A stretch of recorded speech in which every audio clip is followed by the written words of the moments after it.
Syria में अभी एक भी युद्ध पूरी तरह से खत्म भी नहीं हुआ है, लेकिन इसी बीच अब दमिश्क में एक बहुत बड़े युद्ध की आहट सुनाई दे रही है। दरअसल असद के सीरिया से भागने के बाद एचटीएस की अगुवाई में अबू मोहम्मद अल जुलानी ने सीरिया में अंतरिम सरकार बना ली और ये जग जाहिर है कि तुर्की, अमेरिका और इजराइल के समर्थन से एचटीएस ने असद की सत्ता को उखाड़ फेंका।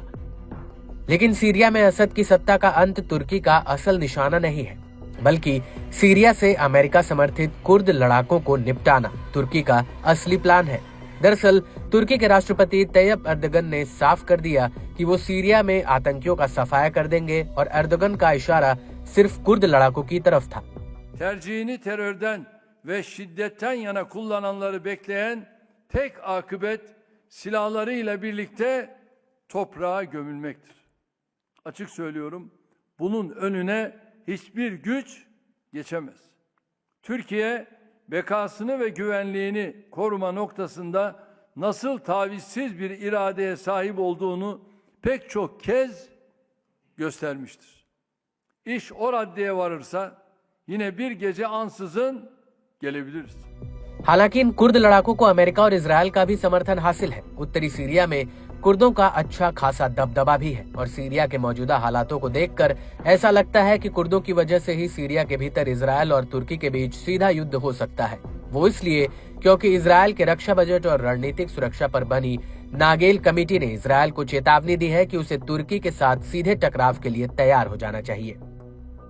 दरअसल नागेल कमेटी को इजरायली सरकार ने बनाया था और इसी कमेटी ने कहा है कि तुर्की अब ओटोमन साम्राज्य के जमाने के अपने प्रभाव को दोबारा स्थापित करना चाहता है, जिसकी वजह से इजराइल का तुर्की के साथ सीधा टकराव हो सकता है।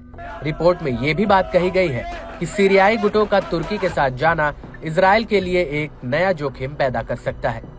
कमेटी के मुताबिक सीरिया से पैदा हुआ खतरा ईरानी खतरे से ज्यादा खतरनाक हो सकता है और तुर्की समर्थित ताकतें उसके मुखौटे के रूप में काम कर सकती है, जिससे क्षेत्रीय अस्थिरता पैदा होने का खतरा है। आपको बता दें कि इस कमेटी ने इजरायली सरकार से अगले 5 सालों के लिए रक्षा बजट बढ़ाकर 15 अरब डॉलर करने की सिफारिश की है। इसके अलावा कमेटी का कहना है कि इजराइल की सुरक्षा और मजबूत करने के लिए सरकार को अतिरिक्त F-15 लड़ाकू जेट्स, रिफ्यूलिंग एयरक्राफ्ट, ड्रोन्स और सैटेलाइट से lace long range missile system को और ज्यादा खरीदना चाहिए।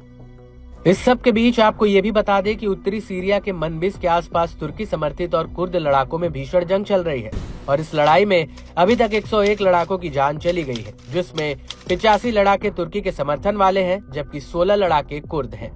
आपको बता दें कि ये जानकारी ब्रिटेन की Syrian observatory for human rights ने दी है। वहीं कुर्द संगठन SDF का कहना है कि उसने तुर्की के कई ड्रोन हमलों को नाकाम किया।